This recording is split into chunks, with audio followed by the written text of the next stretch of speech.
திருநாவாய் நவமுகுந்தன் கோயில் சுமார் 6000 ஆண்டுகள் பழமையான கோயிலாகும். இக்கோயில் திரூர் ரயில் நிலையத்துக்கு அருகில் உள்ளது. அருகிலுள்ள விமான நிலையம் கோழிக்கோடு விமான நிலையமாகும். இக்கோயில் பாரதப்புழா நதிக்கரையில் அமைந்துள்ளது. அழகிய நிலா நதி கடந்து செல்லும் அமைதியான கிராமம் இதுவாகும். இது 108 திவ்ய தேசங்களில் 65வது திவ்ய தேசமாகும். திருநாவாய் திவ்ய கஷேத்திரம் நவமுகுந்த கோயில் நவ யோகிகளால் கட்டப்பட்டதாக நம்பப்படுகிறது. மூலவர் திருநாவாய் அமுதன் நாராயணன் கிழக்கு நோக்கி நின்ற திருக்கோலம். இங்கு கருவறையை சுற்றி அழகிய சிற்பங்கள் காணலாம். இவற்றில் விஷ்ணுவின் 10 அவதாரங்களின் சிற்பங்களும் அடங்கும். உற்சவர் நாராயணன், தாயார் மலர்மங்கை நாச்சியார், தீர்த்தம் செங்கமல தீர்த்தம், சரஸ், விமானம் வேத விமானம், மலைநாட்டு திவ்ய தேசம். பண்டைய கால கலாச்சாரத்தின் பெருவிழாவான 12 ஆண்டுகளுக்கு ஒருமுறை நடத்தப்படும் மாமாங்கத்தின் பூமியாக திருநாவாய் அறியப்படுகிறது. 28 நாட்கள் ஆடம்பரமாக கொண்டாடப்படும் வர்த்தக கண்காட்சியும் இடம்பெறும். இந்தியாவிற்கு வெளியே இருந்து வணிகர்கள் கப்பல் மூலம் பொன்னானிக்கு வந்து பின்னர் திருநாவாய்க்கு சென்று வர்த்தக கண்காட்சியை பங்கு பெறுவர். கோயிலின் சுற்றுப்பகுதியில் கணபதி, லக்ஷ்மி, ஐயப்பனுக்கு சந்நிதிகள் உண்டு. கோயிலுக்கு எதிரே உள்ள ஆற்றின் அக்கறையில் பிரம்மனுக்கும் சிவனுக்கும் தனிக்கோயில் உள்ளது.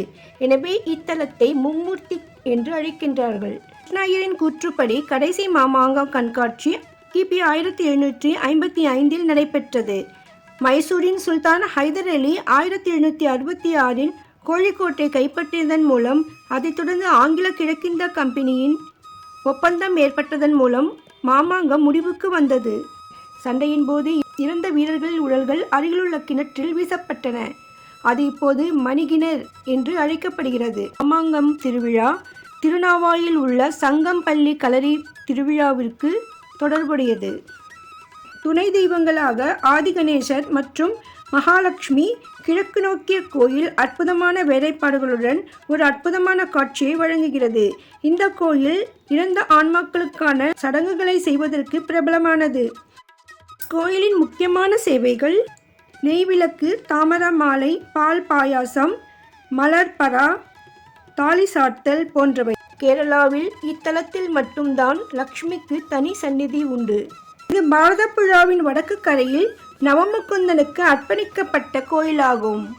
பெருமாளுக்கு திருமஞ்சனம் செய்து வஸ்திரம் சாற்றி வழிபடுகின்றனர். ஒருமுறை 9 யோகிகள் சேர்ந்து இப்பெருமாளை நினைத்து தவம் செய்துள்ளார்கள். எனவே இத்தலம் நவ யோகிகள் ஸ்தலம் என அழைக்கப்பட்டது. இதுவே காலப்போக்கில் நாவாய் ஸ்தலம் ஆனது. இப்பொழுது திருநாவாய் என்று அழைக்கப்படுகிறது. இவரை லக்ஷ்மி கஜேந்திரன் நவயோகிகள் தரிசனம் செய்துள்ளார்கள். காசில் நடப்பதைப் போல் இத்தலத்தில் ஏராளமானவர்கள் முன்னோர்களுக்கு பித்ரு தர்ப்பணம் கொடுக்கிறார்கள். கேரள மாநிலத்தில் பித்ரு தர்ப்பணம் கொடுப்பதில் இத்தலம் முதன்மை வகிக்கிறது. முன்னொரு காலத்தில் மகாலட்சுமியும் கஜேந்திரனும் தாமரை பூக்களை பறித்து பெருமாளுக்கு பூஜித்து வந்தனர். இதில் ஒருமுறை கஜேந்திரனுக்கு அர்ச்சனை செய்வதற்கு பூக்கள் கிடைக்காமல் போனது. இதனால் வருத்தமடைந்த கஜேந்திரன் பெருமாளின் தனது நிலையை கூறி வருத்தப்பட்டான். உடனே பெருமாள் லக்ஷ்மி தேவியை அழைத்து இனிமேல் பூப்பறிக்க வேண்டாம், கஜேந்திரனுக்காக விட்டுக்கொடு என்று கூறினார். லக்ஷ்மியும் அதன்படி செய்தாள். இதனால் மகிழ்ந்த கஜேந்திரன் தினமும் ஏராளமான பூக்களை பறித்து பெருமாளை அர்ச்சித்து வந்தான். பூஜையின் போது பெருமாள் லக்ஷ்மி தேவியை தன் ஏக சிம்மாசனத்தில் அமரச் செய்து கஜேந்திரனின் பூஜையை ஏற்று தரிசனம் தந்ததாக புராண வரலாறு கூறுகிறது. கேரளாவில் இந்த தலத்தில் மட்டும்தான் லக்ஷ்மிக்கு தனி சன்னதி உண்டு. இக்கோயிலை பற்றி திருமங்கை ஆழ்வார் 2 பாசுரங்களும் நம்மாழ்வார் 11 பாசுரங்களும் பாடியுள்ளார்கள். இக்கோயில் காலை 5 மணி முதல் 11 மணி வரையிலும் மீண்டும் மாலை 5 மணி முதல் 7:30 வரை திறந்திருக்கும். நாமாவளி ஸ்ரீ மலர்மங்கை நாச்சியார் சமேத ஸ்ரீ நாராயணாய நமஹா.